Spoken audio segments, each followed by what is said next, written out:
why am I treated like a criminal? Like I've done something drastically wrong and strength, and I found love again and I've moved on. तो welcome guys, आज की video में हम बात करेंगे Samantha और नागा चैतन्य की। They both got married in 2017 और इनका डिवोर्स 2020-21 में हो गया था। अब हाल ही में दोबारा नागा चैतन्य के एक इंटरव्यू देने की वजह से दोनों के रिलेशनशिप पे दोबारा से कंट्रोवर्सी होना शुरू हो गई है। अपने इस इंटरव्यू में नागा चैतन्य बोलते हैं कि कैसे उन्हें क्यों क्रिमिनल की तरह ट्रीट किया जा रहा है, जबकि उन्होंने ऐसा कुछ गलत नहीं किया। एक रिलेशनशिप म्यूचुअल अंडरस्टैंडिंग से ख़त्म हुआ है और मैं अब मूव ऑन कर चुका हूँ अपनी पार्टनर के साथ, तो इसमें क्या गलत है। लोग उन्हें अभी भी ब्लेम इसलिए कर रहे हैं क्योंकि समांथा के कुछ ऐसे इंटरव्यूज़ लोगों ने बाद में देखे थे जहाँ से लग रहा था कि शायद चैतन्य की गलती है।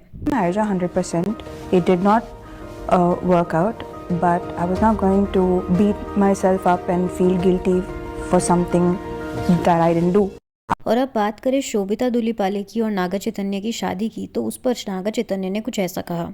She has not been connected to my past in any way at all. I feel very bad for her, but at the same time, I have to thank her very much. She is very understanding and patient. With so much maturity, she navigated through all this. She is in fact a true hero for me in so many ways. To face this is not easy. अब नागा चैतन्य के statement से साफ साफ clear होता है कि शोभिता का उनके साथ कोई रिलेशन नहीं था डाइवोर्स से पहले। अब नागा चैतन्य के इस इंटरव्यू के बाद समांथा ने भी एक क्रिप्टिक स्टोरी पोस्ट की जिसमें उसने ये बोला कि as a human you are not a being, you are a becoming an ongoing process, nothing is fixed, you can be whichever way you want to be. अब divorce के बाद Samantha को जब भी देखा गया तो वो इमोशनल हो जाती थी अपने सारे इंटरव्यूज़ में, लेकिन नागा चैतन्य की तरफ से ना ही कोई स्टेटमेंट ना ही कोई जवाब, कुछ भी नहीं आया था। तो ऐसे में जब लोगों ने नागा चैतन्य की साइड सुनी और उनके ओपिनियन सुने अपनी पर्सनल लाइफ के ऊपर, तो लोगों का अपना थॉट प्रोसेस चेंज हो गया। अब तक जितना भी हेट उन्हें मिल रहा था वो सारा लव में कन्वर्ट हो गया। इस पर लोगों ने कुछ इस तरीके के कमेंट्स किए हैं। Very dignified, grounded character and honest hero, all the best Chaitanya. The way when a person speaks about their ex shows their maturity, character and upbringing. He has been so mature post his divorce, impressive chair.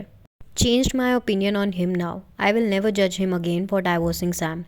Yes, we really don't know anything about their life, but we started judging him or her based on their post on Instagram.